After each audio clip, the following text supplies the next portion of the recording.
बच्चा लोग alternating current for JEE Main and NEET का जो प्रिपेयर कर रहे हैं उन बच्चों के लिए lecture number 2।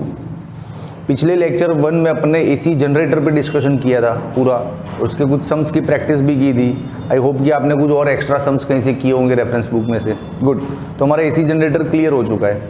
Today we are going to discuss LCR circuit. बहुत मस्त सर्किट है, आराम से पढ़ेंगे मजे से, ठीक है। पूरा थियरिकल कॉन्सेप्ट को निचोड़ के रख देंगे। LCR, as you know the name, L means inductance, C means capacitor, R means resistance. These all are the component of a circuit having a AC supply battery. तो चलो सर्किट ड्रॉ करते हैं। ये रहा इंडक्टर भाई, ऐसे spring जैसा ना, डन। ये रहा अपना कैपेसिटर और ये रहा रेजिस्टेंस। तीनों कंपोनेंट आ गए। अब सप्लाई क्या देना है? बैटरी। ये तो डीसी बैटरी है, हमको तो क्या चाहिए? AC battery. तो this is your AC battery, ठीक है। अच्छा, एसी बैटरी के अंदर ये सिंबल क्या लगा होता है? हाँ, अल्टरनेटिंग करंट है ना, पॉजिटिव फिर negative, positive negative, sine cos का ग्राफ टाइप सिंबल है ये। ओके, चलो ये हो गया इंडक्टर, ये हो गया कैपेसिटर, ये हो गया आपका रेजिस्टेंस। तीनों को सीरीज में लिया है, आप पैरेलल भी ले सकते हो, कोई दिक्कत नहीं, हम सब सीखेंगे स्टेप बाय स्टेप, ठीक है। अब देखो ये जो रेजिस्टेंस है इसके अक्रॉस वोल्टेज क्या होता है? IR। रेजिस्टेंस के अक्रॉस वोल्टेज क्या होता है? IR, जानते हो आप। कैपेसिटर के अक्रॉस वोल्टेज क्या होता है? Q/C। कैपेसिटर के अक्रॉस वोल्टेज क्या लेते हैं हम? Q/C ना, पक्का ना? हाँ, तो इंडक्टर के अक्रॉस वोल्टेज क्या लेंगे? बस, क्या बेईमानी कर रहे हो? हम -L। Very good, text book पढ़े हो सब। इंडक्टर के अक्रॉस वोल्टेज लेते हैं -LdI/dt। अब इन तीनों वोल्टेज सीरीज में है कि नहीं? अरे अक्रॉस मतलब इन दोनों एंड के बीच में, गुजराती में क्या है ना, आ बन्ने छेड़ाओ वच्चेनो वोल्टेज एम आटलो छे, आ बन्ने छेड़ाओ वच्चेनो वोल्टेज आटलो छे, आ बन्ने छेड़ाओ वच्चेनो वोल्टेज आटलो छे, सिंपल। अब ये तीनों सीरीज में है तो सप्लाई इन तीनों का टोटल हो जाएगा। और सप्लाई कौन सा है? एसी है ना, तो एसी को हम VM साइन लिख, कॉस लिख, पहले कॉस लिख, बस cos ω t ऐसा लिख सकते हैं सप्लाई वोल्टेज को, यही था फॉर्मूला। ओके, अब ये इन तीनों के टोटल के जितना होगा, तो चलो स्टार्ट करते हैं अपना technique. VM cos ω t is actually total of VL plus VC plus VR। Clear? अब VL का फॉर्मूला लगा दो, L dI/dt। फिर VC का फॉर्मूला लगा दो, Q/C। फिर VR का फॉर्मूला लगा दो, IR is equals to VM cos ω t। क्लियर है कि नहीं क्लियर है?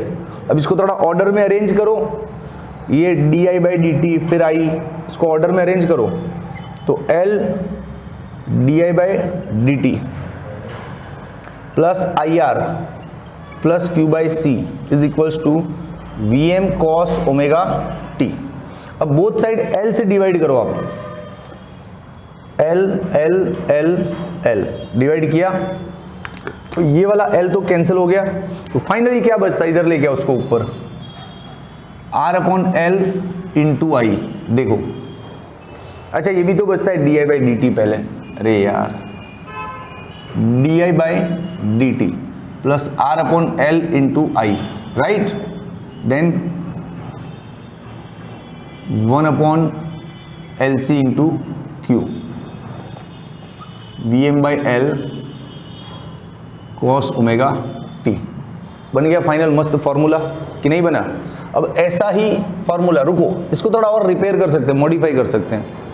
ये I को कुछ ना कुछ रिप्लेस कर दो। I को कैसे रिप्लेस करोगे? I is actually Q is equal to IT, तो I is equal to dQ/dt। ये तो पढ़े हो आप, चैप्टर 3 करंट इलेक्ट्रिसिटी, अरे 10वीं में भी था, current is equal to charge पर यूनिट टाइम, ऊपर Q नीचे T, है ना। ओके, I तो ये होता है, बट मैं I को फिर से डेरिवेशन करूं तो जैसे यहाँ पे फिर से d/dt लगाऊं तो इधर भी लगाना पड़ेगा। तो समझो, आप पूरा मैथमेटिक्स समझो इसका। योर I इज दिस, तो what is the derivation of I? You need to apply both the side. Okay, so your di/dt becomes double derivation of Q with respect to time. हो गया।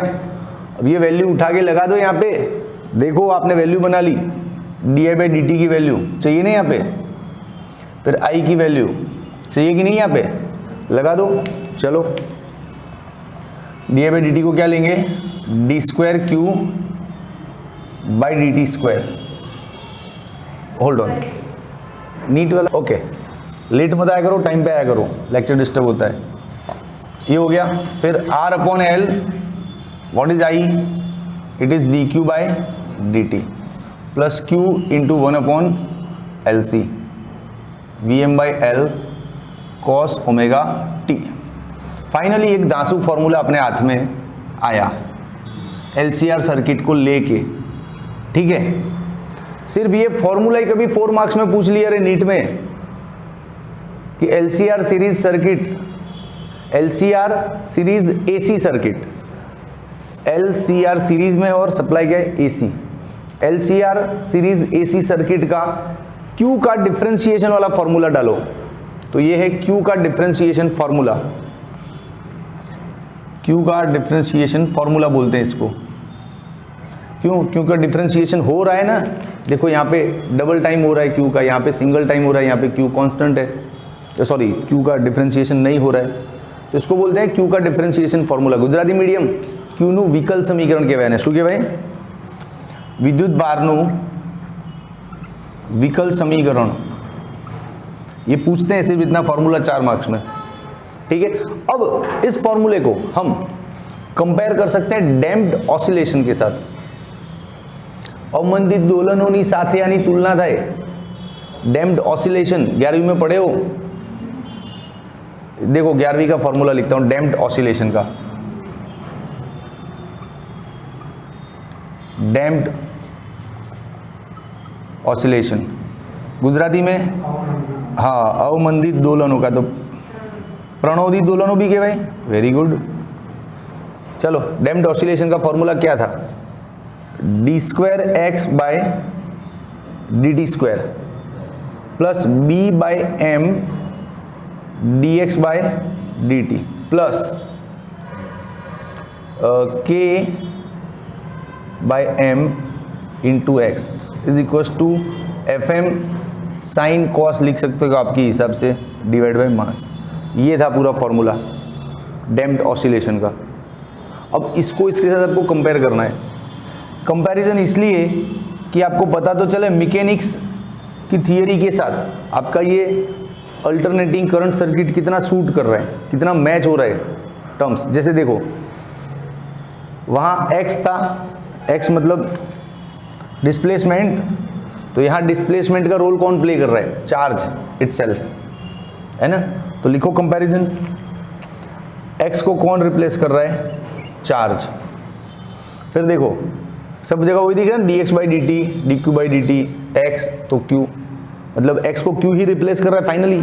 Okay, मास को कौन replace कर रहा है? हाँ बोलो बोलो, L। Very good. जैसे R/L तो B/m, अपॉन में L, अपॉन में M, अपॉन में L, अपॉन में M, तो M को कौन रिप्लेस कर रहा है? L। रेजिस्टेंस किससे रिप्लेस हुआ डैम्प्ड में? B से, ठीक है। इसको रेजिस्टिव कोएफिशिएंट बोलते हैं डैम्प्ड ऑसिलेशन की लैंग्वेज में, ठीक है। और कुछ है? अरे है ना,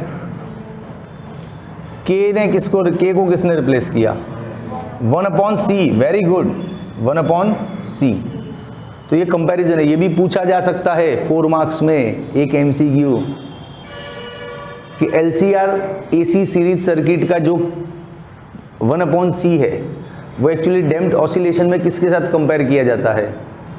K के साथ। ओके, तो ये हो गया आपका Q का डिफरेंशिएशन फॉर्मूला। अब इस फॉर्मूले का सॉल्यूशन भी है अपने पास, ये है करंट का फॉर्मूला। हाँ, इसका सॉल्यूशन भी है अपने पास। अब इसका एक स्क्रीनशॉट लो, फिर मिटा के आगे बढ़ते हैं, बोर्ड खाली चाहिए अपने को। ओके, बच्चा पार्टी। अब यहां पे थोड़ा सा धांसू चीज है, इस इक्वेशन का सॉल्यूशन लाना है अपने को। अब यहां पे एक नया टर्म ऐड कर रहा हूं अंदर, कॉम्प्लेक्स। कॉम्प्लेक्स क्या होता है? Imaginary terms. इमेजिनरी टर्म्स मतलब जहां हमको मैथमेटिक्स पॉसिबल नहीं लगता है, वहां हम अपना कुछ जुगाड़ लगाते हैं और मैथमेटिक्स को पॉसिबल कर लेते हैं। वो देसी जुगाड़, दैट देसी technique is called complex matters. Complex में क्या है, ये जो है इस इक्वेशन का सॉल्यूशन ये मिलता है आपको, I is equal to I M cos omega t. ये है इसका सॉल्यूशन। वह बोलोगे सर कहाँ से लाए? अरे वेव इक्वेशन याद करो यार। वेव क्या होता है? y is equal to A cos omega t, यही होता है ना वेव इक्वेशन। तो वैसा ही तो है, वो सॉल्यूशन ही तो है, वो किसी डिफरेंशियल इक्वेशन का सॉल्यूशन ही है। ठीक है, तो ये है सिंपल लैंग्वेज। अब मैं इसको कॉम्प्लेक्स में कन्वर्ट करूँ तो कॉम्प्लेक्स में करंट को हम स्मॉल आई से डिनोट करेंगे, इसको करेंगे आई एम, और इसका कॉम्प्लेक्स प्रेजेंटेशन ये होता है E raise to J omega T. पहली बार देखा, अरे सर क्या है ये जे क्या है बताऊं आपको? बहुत सिंपल देसी गणित समझाता हूं। What is J? Let's explain it. ये जे क्या है भैया? साइड में आ जा, सोहम सर के पास सब कुछ मिलेगा, बायोलॉजी घबराना नहीं। देखो, जैसे अंडर रूट में 25 है तो उसका रूट क्या होगा? 5। बहुत देसी मेथड बताऊंगा आपको, सीधा जे पकड़ में आ जाएगा, समझ में आ जाएगा। अंडर रूट में 25 है तो उसका आंसर क्या निकलेगा? 5। लेकिन अंडर रूट में -25 है तो नॉट पॉसिबल। स्क्वायर रूट के अंदर नेगेटिव साइन होना ही नहीं चाहिए, गणित का नियम है। नेगेटिव होगा तो उसका कुछ नहीं होगा, कुछ नहीं होगा, ये अनडिफाइंड टर्म हो जाएगा, अव्याख्यायित पद बन जाएगा, आगे कुछ नहीं होगा इसका।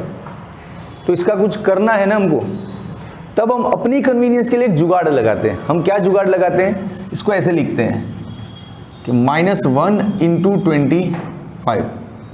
ठीक है, फिर और क्या जुगाड़ लगाते हैं? ये जो -1 है इसको हम बोल देते हैं जे स्क्वायर, या आई स्क्वायर भी बोलते हैं। कुछ बुक्स में आई लिखा है, लेकिन यहाँ क्या करंट के लिए आई चल रहा है ना, करंट, इसलिए मैंने सिंबल जे लिया। ठीक है, अब देखो माइनस गया, मतलब आपने पूरा का पूरा क्या जुगाड़ लगाया? जो -1 था उसको आपने क्या समझ लिया? J square. अब ये बाहर निकलेगा, अब तो माइनस गया ना, तो जे × 5, तो आंसर हो गया 5J। अब आपको समझ में आया जे क्या है? जे क्या है? जे एक इमेजिनरी टर्म है, काल्पनिक पद है, समझा? जो एक्चुअली -1 को रिप्रेजेंट कर रहा था, लेकिन रूट नहीं हो रहा था नेगेटिव का, तो अपन ने जे स्क्वायर करके उसको बाहर ले लिया। समझा कि नहीं? अच्छा, एक और इसका इधर दिख रहा है भाई, थोड़ा करो कैमरा एडजस्ट, मैं इधर कुछ और लिखता हूं, रुको। जैसे 1/j है, ये क्या होगा? 1/j तो कुछ होगा, पता नहीं साहब, तो इसको सॉल्व कैसे करते? देखो 1/j इज ऑलरेडी देयर, हम क्या करेंगे? ऊपर नीचे एक एक j लगा देते हैं अपनी तरफ से, j/j लगाया कि नहीं लगाया? अब देखो ऊपर वाला j × 1 तो j रह गया, नीचे वाला क्या हो गया? j square. अभी जो नीचे वाला j स्क्वायर है उसको तो -1 बोलेंगे ना, क्योंकि -1 को किससे रिप्रेजेंट कर रहे हैं हम? j स्क्वायर से, तो j स्क्वायर को तो -1 बोलेंगे कि नहीं? ये माइनस इधर लग गया, तो 1/j का आंसर होता है -j। बोलो कैसा लगा? समझे कि नहीं आप? तो अब कहीं भी आपको 1/j दिख जाए तो उसको हटा के आप उधर क्या लगा सकते हो? -j। और रट्टा नहीं मारा है मैंने, पूरा मैथमेटिक्स का लॉजिक लगा के दिया आपको। क्लियर है? जहां j स्क्वायर दिख जाए वहां क्या लेना है? -1, और जहां 1/j दिख जाए वहां क्या लेंगे? -j। तो अब नेक्स्ट इस कैलकुलेशन में इनकी जरूरत होगी बार बार, तो मैं इस पे बार बार नहीं आऊंगा, सीधा यहां से देख के आंसर को रिप्लेस करना है। ठीक है, चल आगे बढ़ते हैं। तो इस छोटे से j पे इतनी सारी स्टोरी आपको पकड़ में आई कि नहीं आई? आई ना? चलो अब आगे बढ़ते हैं। ये अपना आज का मेन इक्वेशन, इस करंट के फॉर्मूले का सॉल्यूशन है ये। और मैं ये नहीं बोल रहा हूँ कि जी नीट के लिए आपको ये सब रटना है, फॉर्मूला रटना नहीं है, टेक्निक सीखना है, वो मैं सब सिखाऊंगा। By practicing we will strengthen it, okay. लेकिन एक बार कैलकुलेशन सीखो तो इससे क्या होगा, न्यूमेरिकल्स में आपको कॉन्फिडेंस आएगा। और आप चाहो तो मैं सीधा फॉर्मूला दे सकता हूँ कि इतना इतना याद कर लो। क्या वैसे पढ़ना है कि जैसे मैं मेरे हिसाब से करवा रहा हूँ, करवाऊँ ना? ऐसा तो नहीं है कि सर ये क्या लंबा लंबा थियरी दे रहे हो, तो हमने बोर्ड में भी पढ़ा है, तो फिर मैं सीधा फॉर्मूले पे आऊँ? मेरे हिसाब से चलूँ ना, मुझे जहाँ पहुँचना है समझाते हुए। चलो देखो, अब ये है अपना सोल्यूशन, आंसर है, समझ लो। इसमें मुझे आई एम चाहिए, आई एम ढूंढ के लाऊंगा मैं, टेंशन मत लो, आई एम ढूंढ के लाएंगे अपन। चलो करते हैं कुछ। देखो एक काम करो, ये आई ये होता है, तो चलो D I by D T क्या होगा? आई का आंसर ये है, तो D I by D T मतलब इसको डिफ्रेंशिएट करूँ ना, ये आई तो था, इधर डी बाई डी टी लगा है तो इधर भी लगाओ, I M E J omega T लगाया। अब देखो ये आई एम तो कांस्टेंट है, इस ई का डिफ्रेंशिएशन क्या होता है? ई पूरी दुनिया को पता है, इंटीग्रेशन ई एक्स डी एक्स, मतलब ई एक्स ही होता है आंसर। लेकिन यहाँ पे जैसे कुछ आ गया साथ में 5, तो हम 5 से डिवाइड करते हैं, इंटीग्रेशन में क्या करते हैं? डिवाइड। अब जैसे ये है D by D x of E x, तो पूरी दुनिया को पता है ई एक्स ही होता है आंसर। ई एक्स का, ई रेस टू एक्स का आप डिफ्रेंशिएशन करो या इंटीग्रेशन करो, आंसर क्या निकल के आता है? E raise to x. समझ में आ रहा है? लेकिन फर्क ये है कि इसमें जैसे यहाँ पे 5 लगा होता तो इसमें मल्टीप्लाई करते हैं, ठीक है? तो यहाँ पे वही हो रहा है, देखो जैसे यहाँ इसमें ई एक्स है, वैसे इसमें ई टी है। देखो अरे यार, ये डी बाई डी एक्स है, तो एक्स को वेरिएबल समझना है, तो इसमें डी बाई डी टी है, तो टी को वेरिएबल समझे, तो कोएफिशिएंट कौन बन गया? जे ओमेगा। और हमने क्या किया? डिफरेंशिएशन, तो जे ओमेगा इधर लग गया आगे, जैसे इसमें 5 लग गया वैसे इसमें ये लग गया। समझ में आ रहा है पूरा? ओके, ये हो गया अपना D I by D T. अब इंटीग्रेशन करता हूँ, चलो। क्यू क्या होता है? क्यू मतलब integration of I with respect to T, यही होता है क्यू। अरे यार तुम लोग अजीब हो, अभी तो अपन ने लिया था कि i is equal to D Q by D T, है ना? अब डी टी को इधर भेज, तो i D T is equal to D Q, integration हो तो रहा है। हाँ चलो, अब यहाँ पे i को रिप्लेस करो, I M E raise to J omega T D T, done. चलो चलो चलो इधर देखो, आई एम, जगह नहीं है यहाँ पे करते हैं आई एम। अच्छा ई का इंटीग्रेशन तो ई ही होगा, E raise to J omega T, और इस बार कोएफिशिएंट कहाँ आ जाएगा? नीचे, जैसे 5 नीचे आया था। सिंपल है कि नहीं? अब आपको पता भी नहीं चला मैंने क्या कर दिया, मैंने इस इक्वेशन में रखने के सारे मामले यहाँ पे ढूंढ लिए। अब इन सबको इसके अंदर रखना है। देखो जैसे यहाँ पे आपको D I by D T चाहिए, कहाँ गया? ये रहा, उठा के रख दो वैल्यू। फिर आपको यहाँ पे आई चाहिए, ये रहा, उठा के रख दो। फिर आपको यहाँ पे क्यू चाहिए, ये रहा, उठा के रख दो। सारा वैल्यू ढूंढ के तो दिया कि नहीं? चलो तो रखते हैं, यहाँ से आ जाओ भाई। टेकिंग इनटू, इसको नाम दे दो इक्वेशन 1, तो इसको दे दो 2। लेकिन अपना मेन आंसर ये आंसर लाना है, हम लाएंगे इसको सॉल्व करेंगे, इसके अंदर का आई एम ढूंढ के लाएंगे। पहले सारी वैल्यू ऊपर डालो, और बहुत गजब कैलकुलेशन स्टार्ट हो रही है। टेकिंग इनटू इक्वेशन, टफ कुछ नहीं है, शायद नया हो सकता है या लेंदी हो सकता है, टफ नहीं है। चलो D I by D T को निकालो, डालो वहाँ पे, I M J omega E raise to J omega T plus R upon L.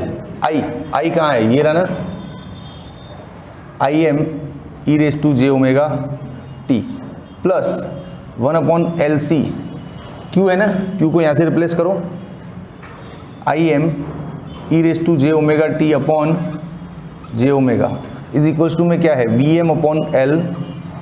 Cause है ना भाई, कॉस को कॉम्प्लेक्स में किससे रिप्लेस करते हैं?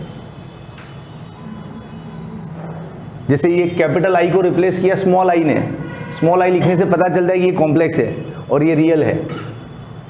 वैसे ही कॉस को किससे रिप्लेस करते अपन, ई जे ओमेगा टी से। ओके चलो आ जाओ। अब देखो इन सब में से ई जे ओमेगा टी, ई जे ओमेगा टी, ई जे ओमेगा टी, ई जे कैंसिल, कॉमन निकल गए, हुआ कि नहीं कैंसिल। अब आई एम सब में कॉमन आ रहा है, देख लो आ रहा है कि नहीं, तो आई एम को खींच लो बाहर। कुछ बच्चे तो घबरा के बोल देंगे सर ये तो ऑप्शन में, आपके नीट और जी में ऐसा थियरी नहीं पूछेंगे भाई, लेकिन आपका कुछ कॉन्फिडेंस तो आएगा कि ऐसी कैलकुलेशंस होती है, और 2-3 बार करोगे फिर तो स्पीड में दौड़ोगे। चलो क्या बच गया, जे ओमेगा, यहाँ पे क्या बच गया, आर अपॉन एल, यहाँ पे बच गया 1 अपॉन एल सी। अरे जे ओमेगा भी है ना, यहाँ पे क्या रह गया, वी एम बाई एल। ठीक है कोई दिक्कत नहीं। अभी ये वाला एल है ना, ऊपर डाल दो सबको, एल को इधर डाल दो, या फिर एक काम करो सबको एल से मल्टीप्लाई कर दो तो क्या एक बैलेंस बन जावे।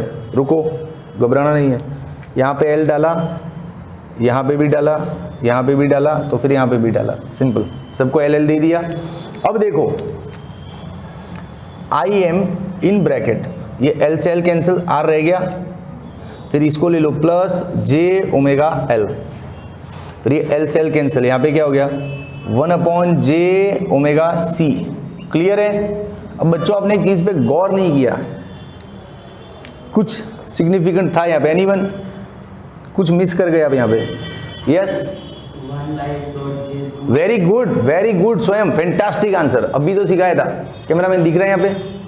1 अपॉन जे को किससे रिप्लेस करना है, तो आपने देखा आया 1 अपॉन जे कहीं ना कहीं, ये रहा 1 अपॉन जे, है कि नहीं, तो उसको रिप्लेस कर दो माइनस जे से, इधर ही टाइम बचा दूं, क्या हो गया माइनस जे। बोलो क्लियर है कि नहीं क्लियर है ना, ध्यान से थियरी ये बोर्ड में थी ना, आपके पढ़े हो ना बोर्ड में, नहीं था एनसीईआरटी बोर्ड में नहीं है ये लंबा हो गया मेथड। ठीक है फेजर से करवाया होगा तो ठीक है, होगा, आने दो, आगे बढ़ो आगे बढ़ो। चलो ये पूरा अंदर से निचोड़ के ज्ञान दे रहा हूं, अब 2 स्टेप में आंसर आ रहा है, अभी रो मत। हाँ चलो इसको और सेटल करते हैं। I M is equals to V M upon, अब ये पूरा ब्रैकेट उठा के नीचे ले जाओ, चलो लेके जाते हैं, और उसमें से जे कॉमन निकल रहा है, जे कॉमन निकल गया तो omega L minus 1 upon omega C हो गया। हुआ कि नहीं, यही आंसर आता है एनसीईआरटी में। रुक ला के देता हूं और आगे। ये आई एम का वैल्यू मिला आपको, अब इस वैल्यू का क्या करोगे, इधर लगाओ। मैंने आपसे स्टार्टिंग में बोला था कि हमारा मेन आंसर कौन है, ये इक्वेशन, इसके अंदर जो आई एम है ना वो अपने को चाहिए, उसी की तलाश में हमने इतना सारा मजूरी किया और लास्ट में आई एम आया ना, तब इसका क्या करूं, रखो इधर into equation 2, putting into equation 2, I is equal to I M मतलब V M upon R plus J omega L minus 1 upon omega C, और इनटू इधर क्या है ई जे ओमेगा टी। ये आया ले कॉम्प्लेक्स करंट का आंसर। पूछेंगे कि कॉम्प्लेक्स करंट का फॉर्मूला क्या है, तो ये रहा,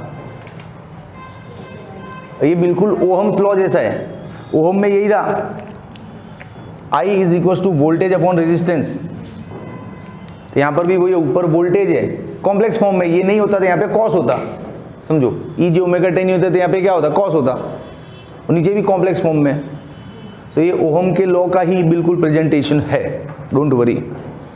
अब आपको ये फॉर्मूला लिख लेना पड़ेगा, क्योंकि मैं बोर्ड मिटा के इस फॉर्मूले को आगे लेके जाता हूँ। अब सारा ड्राइंग और वो देता हूँ आपको,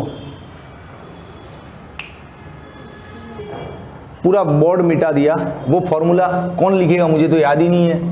आई is equal to V M E J omega T upon J L minus 1 upon omega C, ये फॉर्मूला था। ठीक है, अब दोस्तों मस्त एक कॉम्प्लेक्स ग्राफ पे जाते हैं, पूरा ड्राइंग है। लेकिन उससे पहले 2-3 छोटी छोटी चीज़ें समझाता हूँ। फॉर एग्जाम्पल ये ओमेगा एल क्या है, ये एक्सेल है, इसका सिंबल है एक्सेल। ये क्या है पता है, सुन ले, पता है बेटा, पढ़ के आइए, एनसीईआरटी पूरा चाट के आइए, सुन तो ले। देखो हाँ, तो इसको चाटना ही बोलते हैं, एनसीईआरटी बुक पूरा रात भर अपन ने, तो यही बोलते हैं ना कि रात भर में पूरी बुक चाट ली सर, लो एग्जाम। जो रट्टम पिट्टी करते हैं ना, रट्टम रट्टम, उसको चाटना बोलते हैं कि पूरी बुक चाट ली अपन ने। आ गया मेरे को एनसीईआरटी। चलो देखो, ये omega L actually reactance of inductor है। जैसे सर्किट में आर लगा होता है ना, रेजिस्टेंस, तो उसका रेजिस्टेंस का प्रेजेंटेशन आर से होता है। वैसे इंडक्टर के अंदर का जो रेजिस्टेंस होता है ना, वो ओमेगा एल से रिफ्लेक्ट होता है। और कैपेसिटर का जो रिएक्टेंस है उसको बोलते हैं 1 ओमेगा सी। हाँ, तो ये क्या है अपना इंडक्टिव रिएक्टेंस, क्या बोलते हैं इसको, इंडक्टिव रिएक्टेंस। फिर वैसे ही है 1 ओमेगा सी, जिसका सिंबल है एक्स सी, इसको क्या बोलेंगे, कैपेसिटिव रिएक्टेंस। क्लियर। एडमिटेंस और ससेप्टेंस भी है, लेकिन उस पर भी आ रहा हूं शांति से। 2 और टर्म्स है, एडमिटेंस और ससेप्टेंस, आते उस पर, शांति रखो। अब देखो भाइयों और भाइयों की बहनों, इसमें आगे बढ़ते हैं।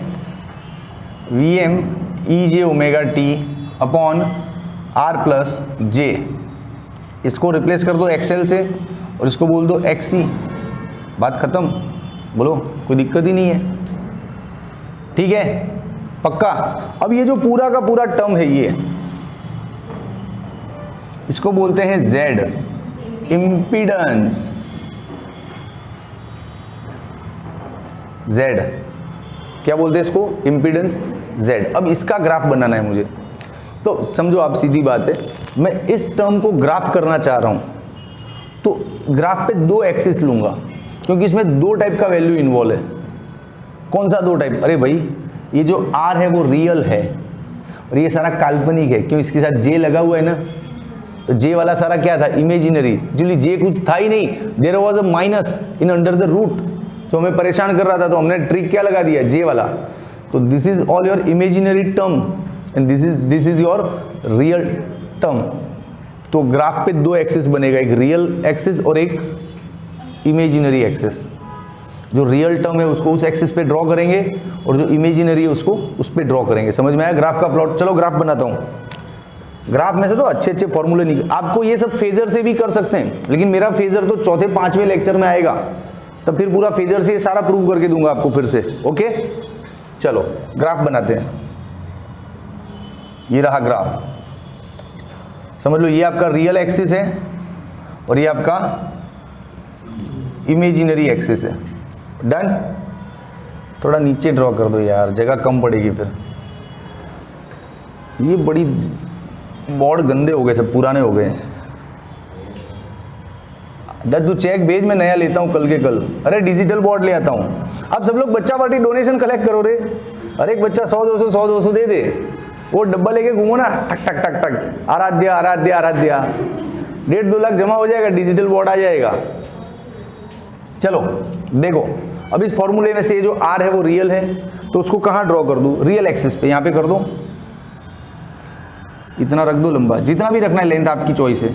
ये हो गया अपना आर, रेजिस्टेंस हो गया रिप्रेजेंट यहाँ पे।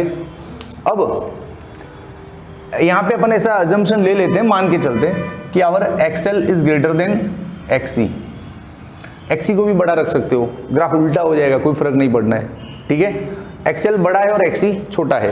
अच्छा, एक्सएल और एक्सी को कहाँ रिप्रेजेंट करूँ, जे मतलब इमेजिनरी एक्सिस पे ड्रॉ करना है, और उसमें भी ये पॉजिटिव है ये नेगेटिव है, तो इसको ऊपर और इसको नीचे करो। देखो इमेजिनरी एक्सिस पे ये बड़ा रखो थोड़ा, ये हो गया आपका एक्सएल, हुआ कि नहीं पूरा इतना। वो एक्सी वो भी जे के अंदर ही, मतलब इमेजिनरी पे लेना है, लेकिन क्या लेना है, नेगेटिव, तो कहाँ लेंगे, थोड़ा नीचे, और इससे छोटा है ना तो थोड़ा साइज में कम कर दो उसको। इट इज योर एक्स सी, बोलो क्या बोलते हो गया इसका ग्राफ। अब बंधु तुझे एक और टर्म चाहिए, एक्सएल माइनस एक्स सी चाहिए।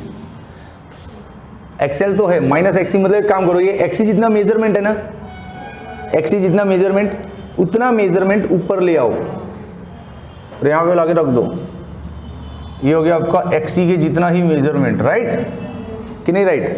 तो बाकी का जो बचा वो क्या है अब? वेरी गुड, क्या पब्लिक है यार। ये बाकी का जो है वो एक्सएल माइनस एक्सी। ओके, अब इसको और इसको दोनों को कनेक्ट करो, ये बन गया आपका इम्पीडेंस पॉइंट Z। ठीक है, ये इक्वल और ये इक्वल है ना, तो ये साइज भी क्या हो जाएगा आपका एक्सएल माइनस, इक्वल है ना दोनों। हाँ, अब इन दोनों को यहाँ से जोड़ दो, जोड़ दो, तो यहाँ पे जो भी पॉइंट बनेगा उसके कोऑर्डिनेट्स क्या आएंगे? डूब मरो, 12वीं में पढ़ रहे हो मूर्खा। जैसे देख, ये है 2, ये है 5, इन दोनों को यहाँ पे कलेक्ट करो तो 2 और 5 आएगा ना। ये अब हंस रहे हो, 12वीं में पढ़ रहे हो, तो ये और ये आएगा ना इधर, R और XL माइनस XC। समझा? इस पॉइंट को ऐसे रिप्रेजेंट कर दे, ये आपका हो गया Z मॉड्यूलस। बोलो इम्पीडेंस। कैसा लगा ग्राफ? सही में आपने इसको फेजर से किया हुआ है कि ऐसे ही किया हुआ है? फेजर से किया था। अपन फेजर से करेंगे ना, 4th to 5th लेक्चर में मेरा पूरा फेजर आएगा। अभी ये क्लियर है? पक्का? आगे बढ़ूँ थोड़ा स्पीड में। अब देखो, अब यहां से गणित चालू होता है। ये एंगल को बोलते हैं डेल्टा। क्या बोलते हैं? डेल्टा। इंग्लिश में बोलते हैं फेज डिफरेंस और गुजराती में बोलते हैं कड़ा तफावत। ये है, ठीक है। तो चलो, फेज डिफरेंस का फॉर्मूला क्या मिलेगा, लाते हैं। tan delta is equals to opposite upon adjacent, there is XL minus XC upon R. So your delta is equals to tan inverse। अब XL नहीं लिखना है किसी को तो ऐसा भी लिख सकता है ओमेगा L। XC नहीं लिखना है तो लिख सकते हो 1 upon ओमेगा C। ले आंसर बोल, ये फेज डिफरेंस का आंसर हो गया। समझो, हुआ कि नहीं हुआ? हाँ, पक्का? कोई दिक्कत? सीरियसली समझ में आ रहा है ना? ऊपर से नहीं जा रहा है ना? ये किसके बीच का फेज डिफरेंस है? करंट और वोल्टेज के बीच का। किसके बीच का फेज डिफरेंस है? ये वोल्टेज एंड करंट के बीच का। अब समझो आप थोड़ा, ये डेल्टा शो कर रहा है कि इस सर्किट का वोल्टेज आगे है और करंट पीछे है। ये शो कर रहा है। कौन आगे है? वोल्टेज। और पीछे कौन है? करंट। वोल्टेज कितना आगे निकल चुका है? डेल्टा जितना, और करंट अभी पीछे रह गया इतना। यहाँ पे ये सपोज करंट है, ये आपका वोल्टेज, ऐसा समझो इसको, इमेजिन करो। तो वोल्टेज कितना आगे है? डेल्टा जितना, है कि नहीं? पक्का कि नहीं पक्का? पक्का। तो मेरे पास 3 छोटे छोटे सिचुएशंस है। देखो, आई हैव 3 स्मॉल सिचुएशंस। यहाँ पे कर सकते हैं ना शूट? हाँ, अब मैं आपको एक सर्किट देता हूँ, उधर नहीं जाना है, हाँ हाँ यहीं तक, ये लाइन तक। अब आपको एक सर्किट देता हूँ, ओनली आर सर्किट हुआ, मान लो ओनली आर एसी सर्किट है, मतलब एक ऐसा सर्किट जिसमें सिर्फ रेजिस्टेंस लगाए। वो अपन ने 3 लगाए थे ना टोटल, कौन कौन से 3? L C R. मैं बोलूँ सिर्फ आर लगा हुआ है तो आप बोलोगे ना सर एल और सी तो है ही नहीं सर्किट में, तो फॉर्मूला उठाओ यहाँ से। नहीं है सर्किट में तो क्या दिखेगा? देखो, delta is equal to tan inverse XL minus XC upon R। ये फॉर्मूला होता है। I am telling you there is only R in the circuit. Inductor को निकाल लिया, कैपेसिटर को भी निकाल लिया, कुछ नहीं है सर्किट में, तो इंडक्टर कैपेसिटर निकाल दिया तो उनका इंडक्टेंस क्या हो जाएगा? 0। कैपेसिटिव रिएक्टेंस क्या हो जाएगा? 0। तो entirely it will become 0 and tan inverse 0 means 0। tan 0 means 0 ना। तो ये डेल्टा 0 क्या शो कर रहा है? ये शो कर रहा है कि ओनली आर टाइप का सर्किट में वोल्टेज और करंट में कोई आगे पीछे नहीं होता है साहब, उनका फेज डिफरेंस 0 है, दोनों साथ में ही होते हैं। समझ में आया प्रॉपर कि नहीं आया? तो वोल्टेज एंड करंट आर हम साथ साथ हैं, टुगेदर। समझा कि नहीं समझा? अब एक और निकाल के देता हूं। ओनली एल सर्किट हुआ तो ओनली एल हुआ तो फॉर्मूला लिखो ना सिर्फ tan inverse XL minus XC upon R। Only L है तो ये टर्म भी जीरो, ये टर्म भी जीरो। अच्छा नीचे जीरो आ गया मतलब ये क्या हो गया, इन्फिनिट। अब tan इन्फिनिट का वैल्यू क्या होता है, 90 पे होता है, वेरी गुड, π/2 पे। इसका मतलब ये हुआ कि सिर्फ इंडक्टर वाला सर्किट है, भाई इतना तो गणित आता है ना 10वीं क्लास का, सिर्फ इंडक्टर वाला सर्किट है तो उसमें वोल्टेज आगे है कितना, 90 डिग्री जितना। कितना आगे है, 90 डिग्री जितना। करंट कितना पीछे है, 90 डिग्री जितना। मतलब ऐसा ड्राइंग करने जाऊं प्लॉट और आपको बोलूं कि ये वोल्टेज और ये करंट है, ड्रॉ करो तो जरा। तो वोल्टेज का एरो यहाँ लेना है तो करंट का यहाँ लेना है, क्योंकि फ़र्क कितना है, 90।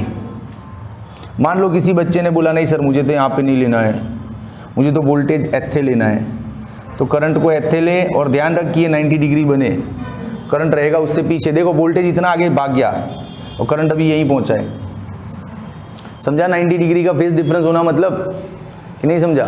ये सारी बातें अब इसको रिवर्स लेके करते ना, x is greater then XL तो भी राइट आता, लेकिन वो सारा ये ड्राइंग कहाँ आता, इधर नीचे। ये सारा ड्राइंग कहाँ आ जाता, नीचे। करना ट्राई खुद। अब एक और लास्ट है, only C, only C, only C। तब ये माइनस आएगा, पता है ना, करूँ कि नहीं करूँ, -π/2। मतलब इसमें वोल्टेज पीछे है करंट से। तो इस टाइप के सर्किट के लिए आप ड्राइंग कर रहे हो तो आपने करंट को यहाँ पे रखा है ना, तो वोल्टेज को यहाँ पे रखो, देखो पीछे ही है। जब आपका करंट यहाँ पहुँच गया ना तो उस वक्त वोल्टेज यहाँ पर है, समझा कि नहीं। तो बस इतना बेसिक ज्ञान आपको होना चाहिए तो आगे के सम्स आप डिलीवर कर पाओगे मेरे हिसाब से।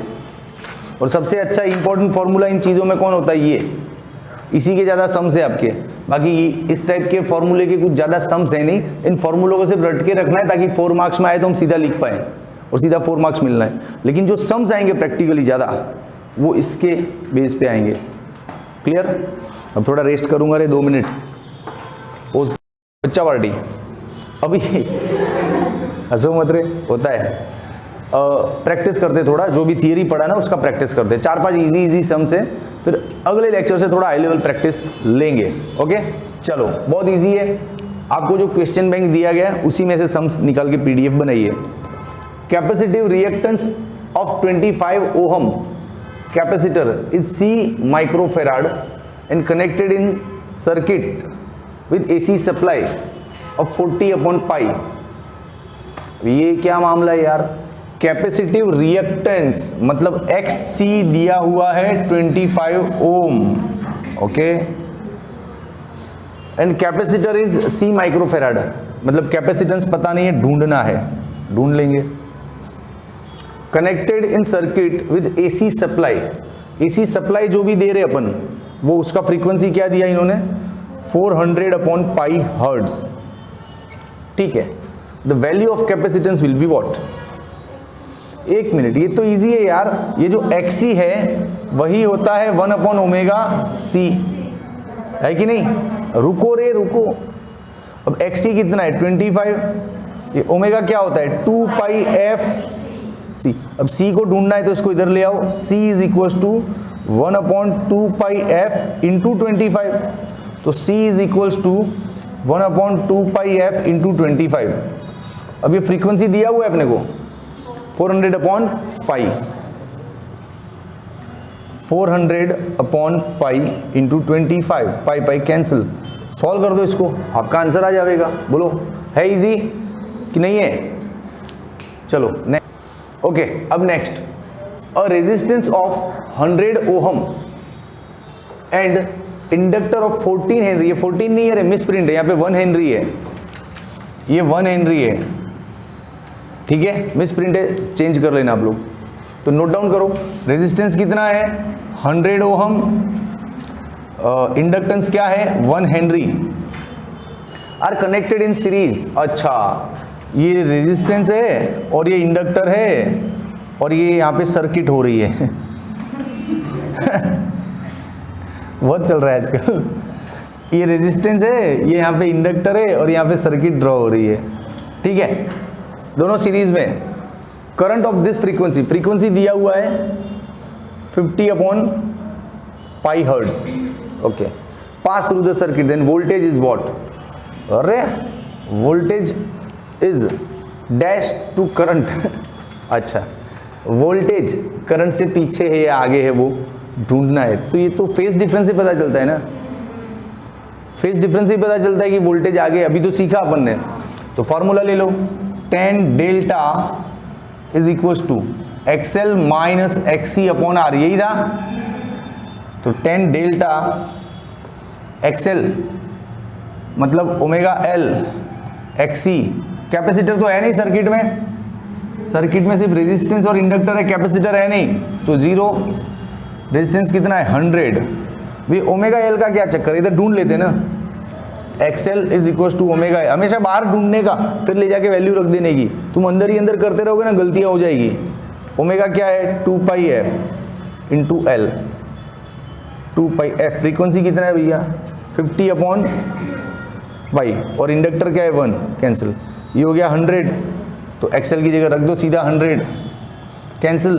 tan delta is equal to 1, that means delta is equal to tan inverse 1, it will become 45 degree, मतलब करंट पीछे है 45 डिग्री जितना, किससे, वोल्टेज से, तो वोल्टेज आगे है, तो वोल्टेज इज लीड्स, क्या बात है, voltage leads to 45 degree to current, बोलो ठीक है।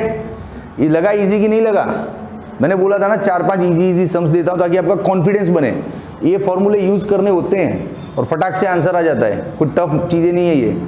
चलो नेक्स्ट पे जाते हैं, चल बेब नेक्स्ट देख, the series combination of R and C is connected to an AC source of V volt and angular frequency is omega.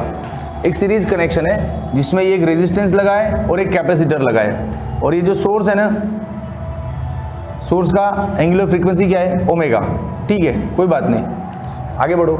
If the angular frequency is reduce to omega by 5, मतलब अब इसकी frequency को बदल के क्या कर दूं omega by 5, तो क्या होगा, the current is founded to be reduce to the 1/2 without changing in the value of voltage.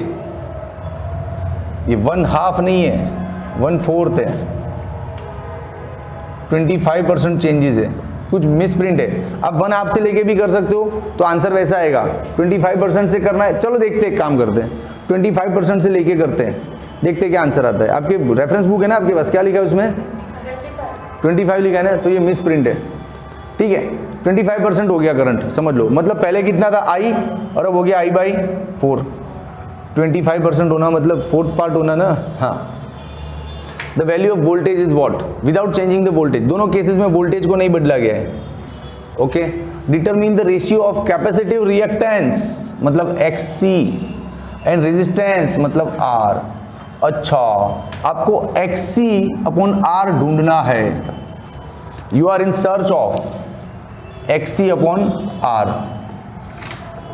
ठीक है, कामकाज चालू करो।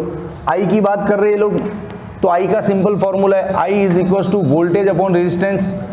मुझे सारे फॉर्मूले याद नहीं है, लेकिन जो याद है वो ये ओहम। अब इस पर से मेरा इस चैप्टर के रिलेटेड फॉर्मूला बनाऊंगा, देखो कैसे।